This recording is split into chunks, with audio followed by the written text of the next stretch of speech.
Hello students, कैसे हैं आप? लास्ट हम लोगों ने एक टॉपिक डिस्कस किया था, बेसिक इंट्रोडक्शन ऑफ पार्टनरशिप में थ्योरी से रिलेटेड बहुत सारी बातें हमने डिस्कस की। आज हम इसी चैप्टर से रिलेटेड प्रैक्टिकल पोर्शन स्टार्ट करते हैं और उसमें सबसे पहला जो प्रैक्टिकल पोर्शन आता है वो आता है कैलकुलेशन इंटरेस्ट ऑन कैपिटल, पूंजी पर ब्याज की गणना। बहुत अच्छा टॉपिक है। इस टॉपिक को समझोगे तो इसी के साथ आप इंटरेस्ट ऑन ड्रॉइंग्स के भी बहुत सारे कंसेप्ट समझ जाओगे। पहली बात सुनना भी हो, दो चीज होती है किसी भी फर्म में, एक होता है पार्टनर और एक होता है फर्म। ठीक है, बिजनेस है फर्म और जो बिजनेस करने वाले लोग हैं वो है पार्टनर। और आपको पता है ओनर होता है वो बिजनेस में क्या करता है, पैसा इन्वेस्ट करता है किसके रूप में, कैपिटल के रूप में। तो इस बिजनेस का मतलब फर्म का भी ये दायित्व है कि इसको क्या पे करे, इंटरेस्ट ऑन कैपिटल। पहली चीज क्लियर। इसका मतलब इंटरेस्ट ऑन कैपिटल कौन पे करेगा, फर्म पे करेगा पार्टनर को। इसलिए पार्टनर के लिए क्या होगा, इनकम होगा, लेकिन फर्म पे करने वाला है इसलिए फर्म के लिए क्या होगा, एक्सपेंस होगा, खर्चा होगा।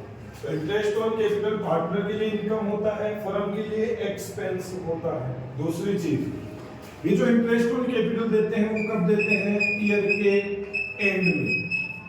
कोई भी फर्म पार्टनर्स को इंटरेस्ट ऑन कैपिटल कब पे करेगी, ईयर के एंड में पे करेगी। दूसरी बात, अब सुनना जरा, देखो कोई भी पार्टनर होता है उसकी तीन तरह की कैपिटल होती है फर्म में। सबसे पहले मैं बात करता हूं ओपनिंग कैपिटल।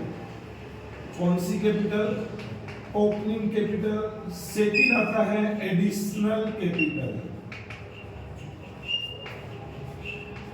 और थर्ड क्लोजिंग कैपिटल। कौन सा कैपिटल, क्लोजिंग कैपिटल। अब एक चीज सुनना, ओपनिंग कैपिटल क्या होता है, जो ईयर के फर्स्ट डे को बिजनेस में इन्वेस्ट होता है वो ओपनिंग कैपिटल होता है। तो आप सोचो ओपनिंग कैपिटल पूरे साल फर्म में यूज होगा, इसलिए इस पे पूरे साल का क्या लगेगा, ब्याज लगेगा। लेकिन जो एडिशनल कैपिटल है वो क्या होता है, पार्टनर जो भी पैसा बीच में ड्यूरिंग द ईयर फर्म में इन्वेस्ट करेगा वो क्या होगा, एडिशनल कैपिटल। इसलिए एडिशनल कैपिटल पे पूरे साल का ब्याज नहीं लगेगा। ब्याज कितना लगेगा, जहां से जिस डेट को इन्वेस्ट किया वहां से अकाउंट क्लोज होने की डेट तक का ब्याज लगेगा। मतलब समझो, जैसे मान लो पार्टनर ने 1 जुलाई को कैपिटल इन्वेस्ट किया, तो 1 जुलाई से 31 मार्च कितना महीना हो गया, 9 महीना। तो ब्याज कितने महीने का लगेगा, 9 महीने का। समझ में आया? लेकिन जो थर्ड कैपिटल है, क्लोजिंग कैपिटल, क्या होता है, जो कैपिटल 31 मार्च को पार्टनर का बिजनेस में बचेगा, फर्म में बचेगा, वो क्लोजिंग कैपिटल होगा। और इंटरेस्ट भी कब देंगे, 31 मार्च को। इस कारण क्लोजिंग कैपिटल पर आईओसी नहीं देते, ओपनिंग और एडिशनल कैपिटल पर ही आईओसी पे करते हैं। एक चीज क्लियर। लेकिन सर एक चीज समझाना, अगर क्वेश्चन में क्लोजिंग कैपिटल गिवन है, क्लोजिंग कैपिटल क्या है, गिवन है, और फिर बोले कि आईओसी कैलकुलेट करो, तो हमारा पहला काम क्या होगा, ओपनिंग कैपिटल कैलकुलेट करना। क्लोजिंग इंटरेस्ट कैलकुलेट नहीं होता, इसलिए हम पहले क्या करेंगे, ओपनिंग कैपिटल कैलकुलेट करेंगे। अब ओपनिंग कैपिटल कैसे कैलकुलेट होगा, तो देखो हम क्या सीख रहे हैं, closing capital given in question, then opening capital, calculation of opening capital. यदि क्वेश्चन में क्लोजिंग कैपिटल गिवन है तो पहले हमें आईओसी के लिए क्या कैलकुलेट करना पड़ेगा, ओपनिंग कैपिटल कैलकुलेट करना पड़ेगा। कैसे कैलकुलेट होगा, सुनना जरा। अब देखो आगे चल के हम डिस्कस करेंगे कि बात कर रहे थे कि अगर क्वेश्चन में क्लोजिंग कैपिटल गिवन है तो सबसे पहले आईओसी कैलकुलेट करने के लिए हमें ओपनिंग कैपिटल कैलकुलेट करना पड़ेगा। तो सुनना सर, ओपनिंग कैपिटल कैलकुलेट करने हम जब जाएंगे तो हमारे सामने कैपिटल अकाउंट बनाने के आगे चल के हम पढ़ेंगे कितने मेथड होते हैं, दो। एक तो होता है फिक्स कैपिटल मेथड और एक होता है fluctuating capital method. Fluctuating capital method, fix capital method और फ्लक्चुएटिंग। स्थिर पूंजी विधि और परिवर्तनशील पूंजी विधि, इनके बारे में हम आगे चल के डिस्कस करेंगे। तो देखो, अगर पार्टनर्स की कैपिटल फिक्स है तो ओपनिंग कैपिटल कैसे कैलकुलेट होगा, कैसे होगा, क्लोजिंग कैपिटल गिवन होगा, उसमें हमें क्या ऐड करना है, विड्रॉ ऑफ कैपिटल, क्या ऐड करना है, विड्रॉ ऑफ कैपिटल ऐड करना है, और एडिशनल कैपिटल को माइनस करना है, एडिशनल कैपिटल को माइनस करना है। तो हमारे पास क्या आ जाएगी, ओपनिंग कैपिटल कैलकुलेट होकर आ जाएगी। अगर फिक्स कैपिटल मेथड है तो ओपनिंग और क्लोजिंग कैपिटल में दो ही कारणों से डिफरेंस आएगा, विड्रॉ कैपिटल और एडिशनल कैपिटल। लेकिन अगर फ्लक्चुएटिंग कैपिटल मेथड है तो इधर ध्यान देखना, हम ओपनिंग कैपिटल कैसे कैलकुलेट करेंगे, क्लोजिंग कैपिटल। अब उसमें क्या करेंगे, सबसे पहले साल का ड्राइंग्स पार्टनर्स का हम क्या करेंगे, ऐड करेंगे, और शेयर इन लॉस, अगर लॉस में उनको शेयर मिला है तो उसको भी माइनस प्लस करेंगे। इसमें से माइनस क्या करेंगे, एडिशनल कैपिटल और शेयर इन प्रॉफिट। तो हमारे पास क्या आ जाएगी, ओपनिंग कैपिटल क्या कैलकुलेट होके आ जाएगी, ओपनिंग कैपिटल कैलकुलेट होके आ जाएगी। यहां तक कोई दिक्कत? देखो दोबारा समझना, आईओसी कैलकुलेट करना चाहते हैं, पार्टनर फर्म में कैपिटल इन्वेस्ट करेगा तो फर्म आईओसी पार्टनर को पे करेगा, इसलिए पार्टनर के लिए इनकम, फर्म के लिए एक्सपेंस। तो यहाँ पे एक चीज और देखना, पार्टनर के लिए जब जब इनकम होगा पार्टनर्स का कैपिटल अकाउंट क्या होगा, क्रेडिट। तो क्या एंट्री बनेगा, इंटरेस्ट ऑन कैपिटल अकाउंट या पार्टनर्स कैपिटल या करंट अकाउंट। लेकिन फर्म के लिए एक्सपेंस होगा तो क्या एंट्री बनेगा, पीएनएल एप्रोप्रिएशन अकाउंट। क्योंकि फर्म के लिए कौन सा अकाउंट बनता है, पीएनएल एप्रोप्रिएशन। तो पीएनएल एप्रोप्रिएशन अकाउंट दिया to interest on capital. Clear? क्योंकि फर्म के लिए एक्सपेंस है तो पीएनएल एप्रोप्रिएशन डेबिट होगा। ये सारी चीज। अब देखो क्वेश्चन ईयर के एंड में क्या देते हैं, आईओसी ओपनिंग कैपिटल पे फुल ईयर का इंटरेस्ट देते हैं, एडिशनल पे जहां से इन्वेस्ट होते हैं वहां से अकाउंट क्लोज होने तक की डेट का देते हैं, क्लोजिंग पे आईओसी नहीं देते क्योंकि ये इस साल काम ही नहीं आया कैपिटल। अगर क्लोजिंग कैपिटल की वजह तो ओपनिंग कैपिटल कैलकुलेट करो कैसे, फिक्स कैपिटल मेथड है तो कैपिटल चेंज दो ही कारणों से होता है, इनको एडजस्ट करो। लेकिन अगर फ्लक्चुएटिंग कैपिटल मेथड है तो क्लोजिंग कैपिटल है तो ओपनिंग कैपिटल ऐसे कैलकुलेट होगा। किसी को यहां तक कोई दिक्कत? तो आगे हम डिस्कस करेंगे methods of calculation interest on capital. IOC calculate करने के मेथड देखते हैं। तो पहला मेथड तो कौन सा होता है, सिंपल इंटरेस्ट मेथड। कौन सा मेथड, सिंपल इंटरेस्ट मेथड। और दूसरा प्रोडक्ट मेथड, हिंदी में कहते हैं गुणनफल विधि, इसको कहते हैं साधारण ब्याज विधि। पहला question, sir simple interest method कब यूज होता है?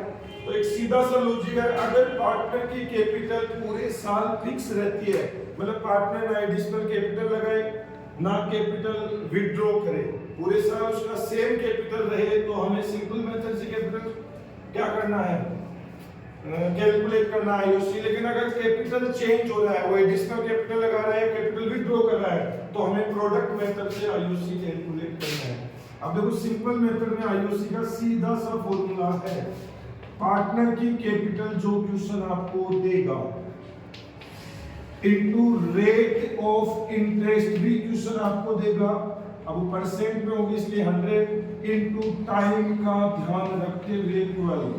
लेकिन प्रोडक्ट मेथड में क्या फॉर्मूला होगा, इंटरेस्ट ऑन कैपिटल बराबर total product into rate of interest upon 100 into 1/12।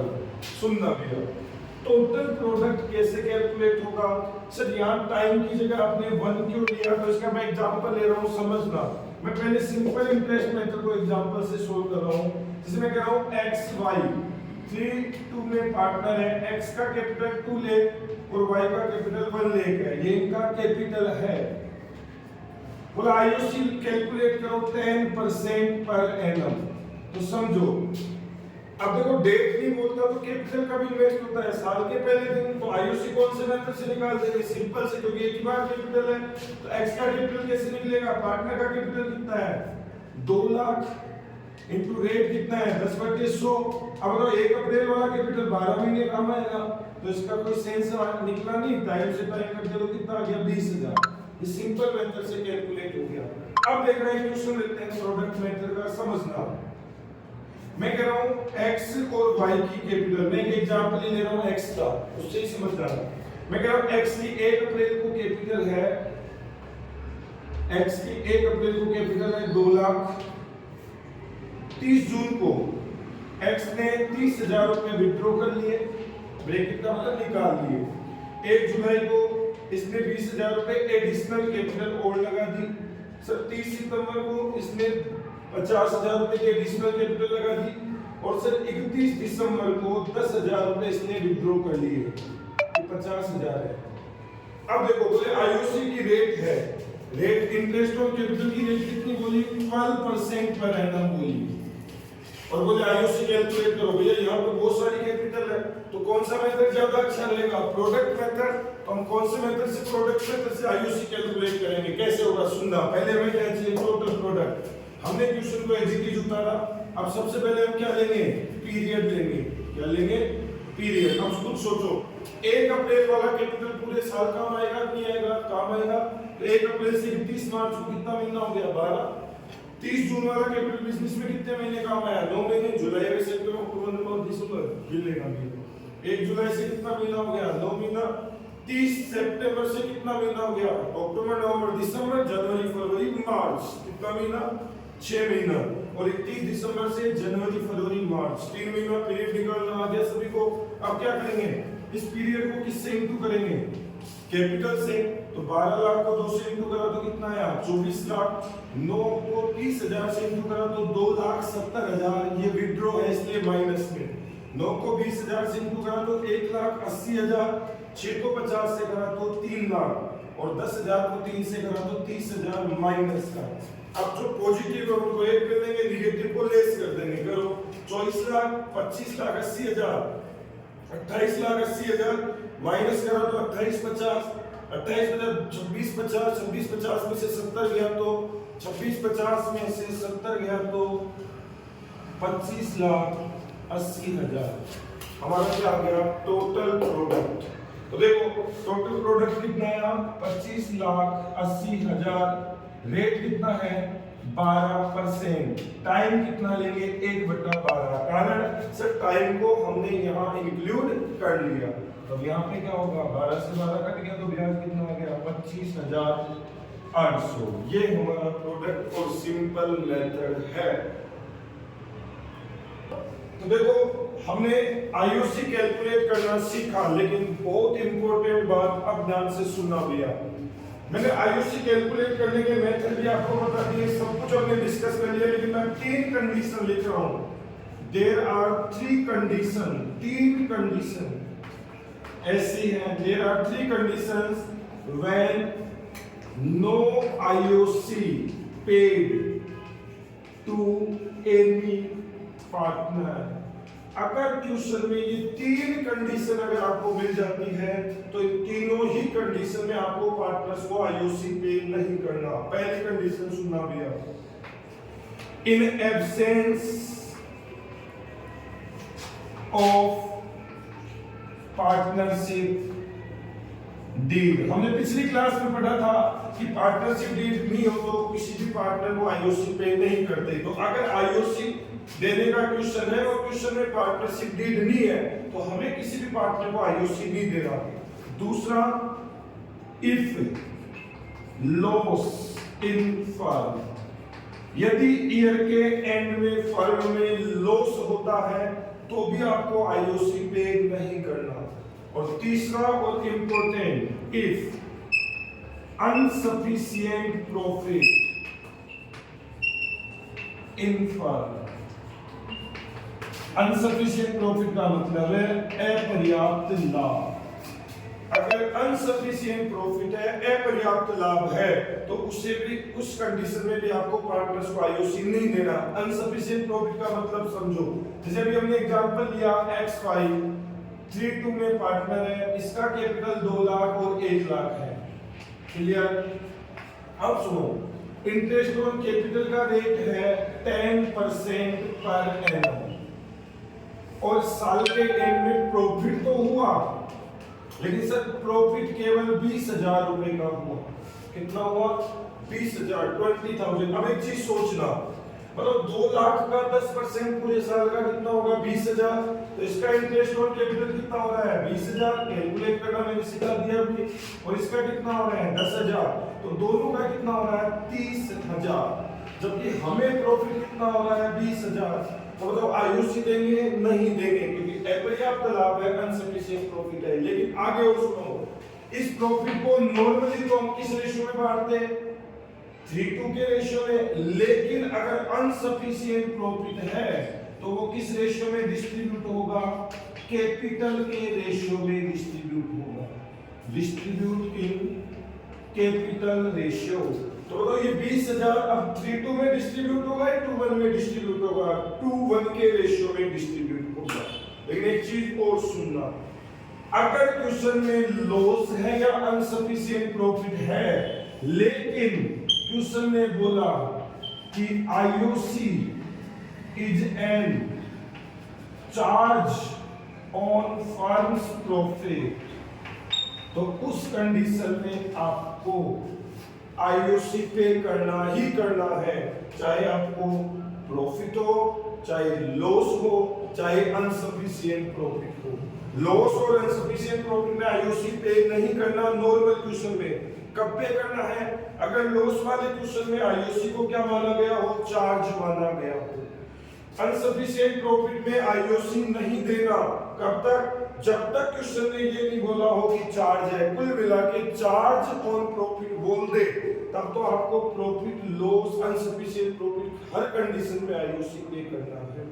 तो ये था हमारा आईओसी का टॉपिक। इसके बाहर से कुछ भी कंसेप्ट नहीं बनता आईओसी में। तो चैनल के साथ जुड़े रहिए। अगली क्लास में हम डिस्कस करेंगे इंटरेस्ट ऑन ड्राइंग्स। चैनल को लाइक करें, सब्सक्राइब करें और जुड़े रहिए हमारे चैनल के साथ एग्जाम तक। एक भी क्वेश्चन हमारे कंसेप्ट के बाहर से नहीं आएगा, ये हमारी गारंटी है। Thank you.